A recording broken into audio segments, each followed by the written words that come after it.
Pansamantalang natigil ang pagdevelop sa ilang nirereklamong subdivided lot sa Batangas City dahil sa sirang backhoe.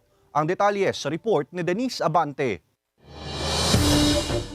Pagkadismaya at sakit ng ulo raw ang nararamdaman ng 45 anyos na si Robert tuwing napapadaan sa Barangay Dumuklay dahil sa umano'y halos walang kasiguruhan na matatapos ang pagdidevelop ng nabiling subdivided lot. Sinimula na ang paggawain noong October 18 pero muli na naman daw itong naantala at halos wala raw siyang nakikitang pagbabago sa konstruksyon ng subdivided lot. Nakatigil na kaagad. Hindi natin nakita yung agresibong pamamaraan nila na sana ipinakita nila na magsisimula kami ngayon ulit. Ito na tingnan ninyo. Pero ito, malinaw na tumigil na naman sila.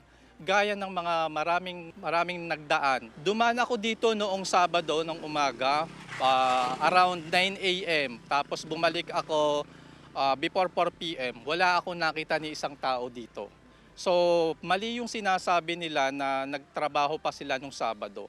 Hindi malinaw yon. Kaya pangamba nila ngayon na muling maulit ang dati raw gawain ng developer na umano'y hanggang sa umpisa lang. Ayon naman sa marketing manager ng subdivided lot, nagkaroon lamang ng problema sa backhoe na siyang ginagamit sa konstruksyon.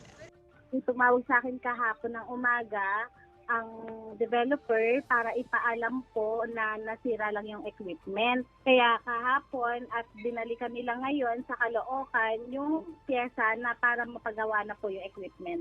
Ang sabi naman po sa akin is magpapadala po sila ng tao doon bukas.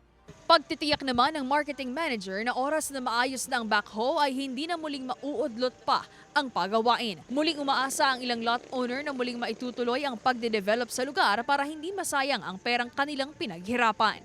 Tigil na ulit. Hindi namin alam kung kailan ulit magsisimula o gagawin nyo ulit. Kaunti, siguro yung mga wala pa sa 1/4, kung titingnan po natin. Pangamba po namin ay hindi po alam kung itutuloy pa nila or yain na nakatingga gayon. Kawawa naman po yung mga nakabili ng lupa kung hindi nila ayusin at sobrang tagal na po nito. Sagot naman ng marketing manager sa mga lot owner, Tomorrow po magpapadala po doon ng tao. Tapos continuous na ulit siya, ma'am. Yes po, ma'am. 6 months po ang binigay po na palugit po. bukas pa rin ang tanggapan ng GMA Regional TV Balitang Southern Tagalog para sa pahayag ng mismong developer ng subdivided lot sa Barangay Dumuklay. Kasama si J. Arman Hares, Denise Abante, Balitang Southern Tagalog.